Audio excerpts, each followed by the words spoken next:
Hello everyone, welcome to the Policy Wall of ORF Middle East. I'm Esther Karachony, Associate Fellow in Geopolitics at ORF Middle East, and I'm pleased to be joined by Her Excellency Lucy Berger, Ambassador of the European Union to the United Arab Emirates. Welcome. Thank you, and thank you for having me. Our pleasure. So, Ambassador Berger, given the experience you gained at the European institutions, one might say you know the EU inside out. Since 2006, when your EU journey began, you have dedicated years of service to the European Union in various roles and functions. You have extensive knowledge and experience in EU trade policy, with a specific focus on the trade and climate nexus. And partially related to these policy areas, you also know the Gulf region well. Having been the head of the Trade and Economic Affairs Division of the EU delegation in Riyadh, Saudi Arabia, you worked on the elaboration of trade and economic cooperation policies between the European Union and the Gulf Cooperation Council, as well as its members, including the United Arab Emirates. In this role, you launched the EU-GCC Trade and Investment Dialogue and initiated the EU-GCC Dialogue on Economic Diversification project. So you are now heading, as an ambassador, the EU delegation to the United Arab Emirates in a historic moment. Mm-hmm. As cooperation between the two parties is expanding and gaining momentum with the recently announced free trade negotiations, we are eager to learn more about the perspectives of the EU-United Arab Emirates bilateral relations, mm-hmm. but also its bi-regional implications. Mm-hmm. So maybe just to kickstart our discussion, could you please briefly provide us with a brief overview of the historical foundation and the evolution of the cooperation between the European Union and the United Arab Emirates? Mm-hmm. Absolutely.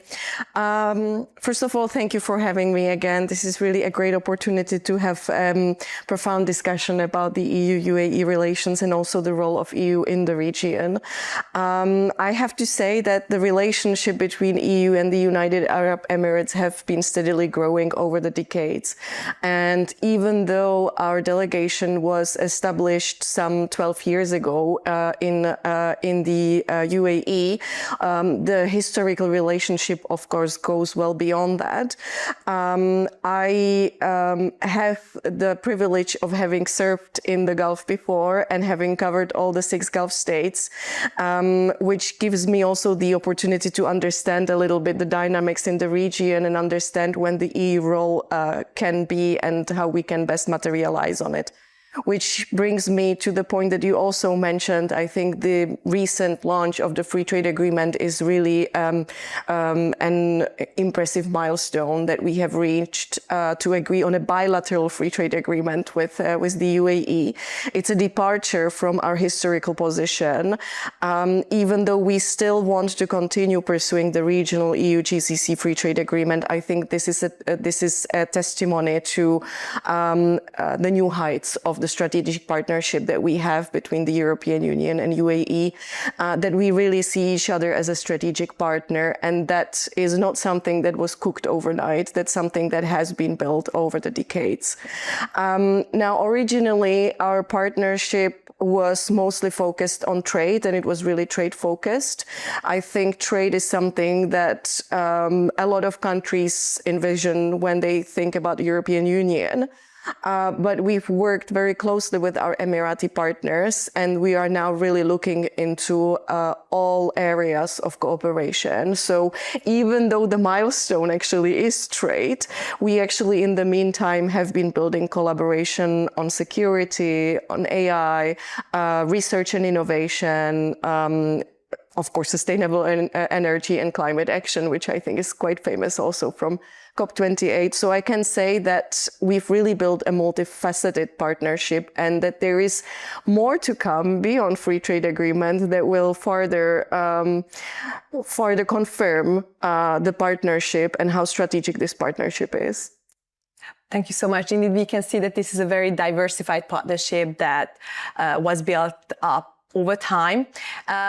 So you mentioned now this is really a milestone and we're at a historic moment. But may I ask, has the partnership so far followed a linear development, or have there been potential periods of stagnation or missed opportunities along the way? And if so, what were they? As any long-standing partnership, of course, we've had phases of rapid development and we've had some periods of, I would say, missed opportunities. What were they? I mean, it's very difficult for me to say, but of course, I think I can definitely say that there were periods where the lack of a mutual understanding was in the way of materializing on those opportunities. And now I think that we really are at the moment where the mutual understanding is good. It's still not perfect, but it's good. And there is this joint ambition to continue building this relationship and continue building the trust. Which is also what you can see on the recent announcement and on this new energy that I feel we have in this bilateral relationship. And I also feel this high level of ambition to continue building new areas of cooperation. Definitely. I think what you just mentioned, understanding who your partner is, respecting your partner, and being aware of the historical sensibilities, the historical standpoints, and understanding that the past can only lead us to cooperate in the present and in the future. Absolutely. And now it leads us to my third question. If now we turn our attention to the present and look toward the future, that the EU describes in its Global Trends report as a world of permanent instability, with a shift from an era of cooperation and integration to the one of competition and friction, which is quite a bleak picture, to be honest. To what extent are the EU-United Arab Emirates bilateral relations can be an exception to this bleak vision? It absolutely is an exception. I think what makes my job much easier is that we really do see each other as a strategic partner, and that we both understand that in this fragmented world, strategic partnerships are the most important currency you have. Therefore, there is this commitment to continue building together. We have a lot of priorities that overlap. So we have priorities on trade, open trade, but also climate action, renewable energy, AI, transformations. So I shouldn't say it, but it seems relatively easy because, in fact, we are aligned to a large degree. And I can also quote maybe our president of the Commission, von der Leyen, who said that the security and prosperity in the EU and the UAE are indispensable, which means that we are interlinked. Our economies are very closely interlinked, but our security are also dependent on each other. We have proliferation of conflict in the Middle East, in Horn of Africa, in Europe, and all of these conflicts affect us, affect our security, and affect our prosperity. And this is where we understand that we can help each other and we can work together to prevent further escalations, and of course, ideally, to peace building and to bring peace to the different conflicts we have around us, and ultimately to actually bring prosperity. Thank you. And thank you for mentioning prosperity. That is also to some extent potentially also linked to competitiveness in both regions and, of course, from both actors' point of views. So the EU's competitiveness compass that was announced in January 2025, so this year, has three key priorities. Closing the innovation gap, decarbonizing the EU's economy, and reducing the EU's dependencies. So in line with these priorities, the EU aims at developing, and I quote, a new range of clean trade and investment partnerships to help secure supply of raw materials, clean energy, sustainable transport fuels, and clean tech. So in light of the recently announced trade negotiations between the European Union and the UAE, I was wondering to what extent can this recently announced negotiation help achieve these objectives? Of course, from the EU side, but also I would like to have your insights from the Emirati side itself. So trade and sustainable development is a very important chapter in our free trade agreements, and I'm sure it will be an important one also in the negotiations with the UAE. How can it help? Of course, facilitated investment to start with, especially in green areas or sustainable energy areas. Regulatory framework cooperation, which brings, first of all, consistency, confidence, and facilitates trade at the same time. In UAE, in general, being a trade hub, as UAE calls itself, we know that there is a lot of investments also in Africa, and so do we actually invest in development of, for example, critical raw materials sectors in Africa. So through trade, this can also help to actually either bring the critical raw materials to Europe or to actually do some production in the UAE, and then through trade distributed globally, which means creation of jobs both in Europe, in UAE, again opening to new investments and new areas of collaboration. But beyond trade, we're also planning to launch negotiations of a strategic partnership agreement. And I think this will be complementary, and it will further accelerate actually these areas of collaboration. We're aiming, for example, artificial intelligence cooperation, and not only regulatory framework, but also research, innovation. We want to bring our researchers together and maybe small and middle enterprises to work together and to be able to bring their scientific research to the market. The opportunities are immense. And as you can see, really the understanding there is, and also the energy and the enthusiasm. So I'm quite optimistic actually where this is going also on sustainable development and contribution to climate action. Yeah, we can see this is an incredibly dynamic relationship. Like just taking a look at the news, we see that something is coming up in a very positive sense on a monthly basis, basically. So you mentioned market, and the EU itself is often seen by other actors as a regional economic power.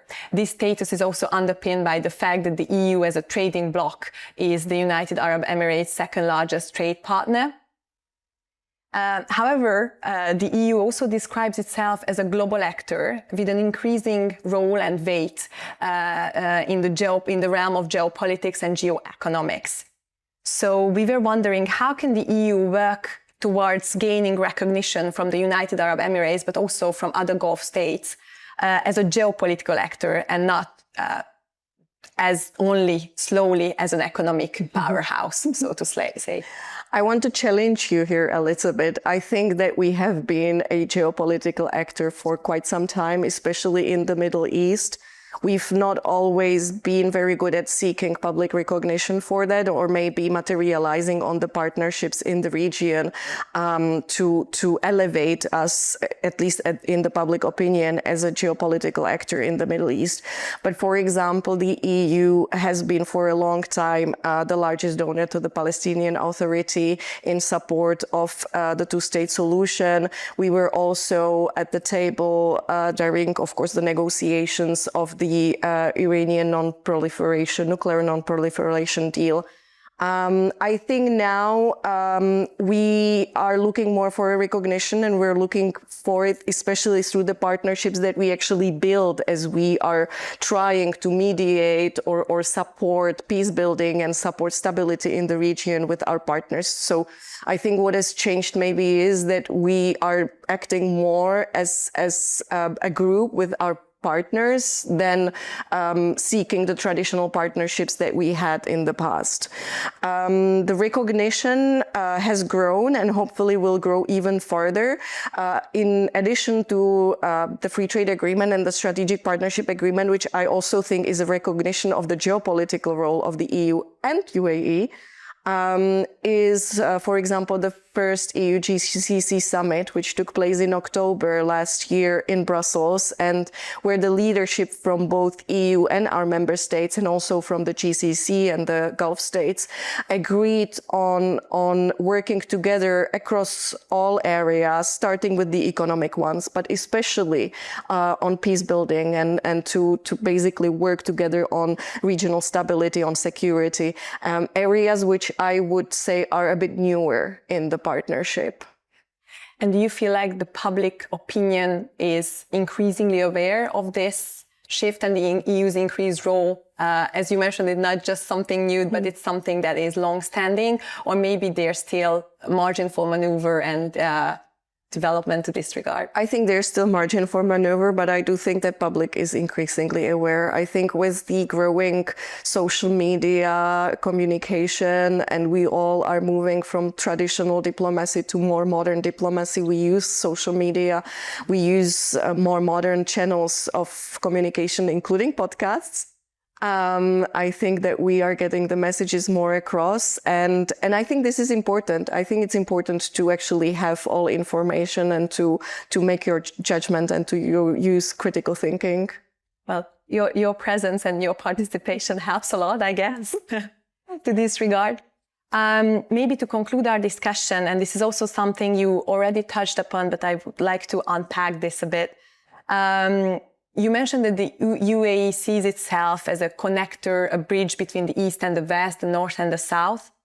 And this role is also reflected, for instance, in the United Arab Emirates' participation in the India, Middle East, Europe Economic Corridor project, IMEC. But also the United Arab Emirates is increasingly involved in international negotiations as a mediator. You also mentioned the peace building aspect, both from the EU side and the United Arab Emirates side. So I was wondering, how does the EU, who has often taken on the role of mediator in various negotiations, perceive this evolution, that there are other actors who are increasingly present in the field of negotiations and at the negotiation table? And how can the two actors jointly build on each other's mediation initiatives and expertise to advance peace building and conflict resolution and prevention? Well, I think all mediation efforts, all genuine mediation efforts are very valuable, especially if it brings us closer to peace or if it helps to elevate suffering. The UAE have done really commendable work in the mediation of the exchange of prisoners of war between Russia and Ukraine, with now over 4,000 prisoners of war having been exchanged. And their mediating role is, I think, quite broadly recognized. It's an important one. We welcome it. We're ready to support the Emiratis if they wish to mediate more, if they wish to engage in other mediations, not only between Russia and Ukraine, but also in other conflicts around us. I think what is important is to work with the partners who are willing to contribute. The EU is more than ready to contribute, and I think the UAE is as well, but also other countries in the region. Qatar, Saudi Arabia have hosted back-channel talks, have provided logistics for so-called shuttle diplomacy. And I wouldn't exclude any of these partners as long as we try to work together towards the same objective, and that is really bringing peace in any of these conflicts. I also think that we, on both sides, have long-standing tradition of mediation and a lot of experience at this point. So one of the areas that we indeed agreed in the summit, during the summit in October last year, was to exchange of best practices and to cooperate more on peace building. So hopefully this will also materialize, and maybe we will also see some results in the region, in the conflicts in the region, or regions. Regions, yes, potentially.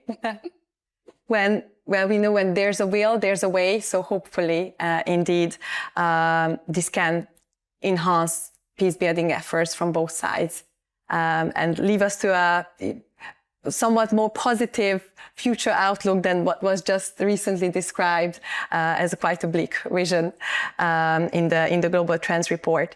So, Your Excellency, Ambassador Berger, thank you for being with us today and help us unpack the EU-UAE bilateral relations that to some extent has an enormous impact on the bi-regional relations, and as the two regions are so interlinked and as you explained, cover a diverse field of policies and cooperation domains. So thank you for sharing your perspectives and ideas and thoughts with us. And you're always welcome to come back and to unpack this a bit further as also negotiations advance in terms of the free trade agreement. Thank you. Thank you for having me. I would love to come back and unpack further. Thank you so much, Ambassador. Thank you. Thank you.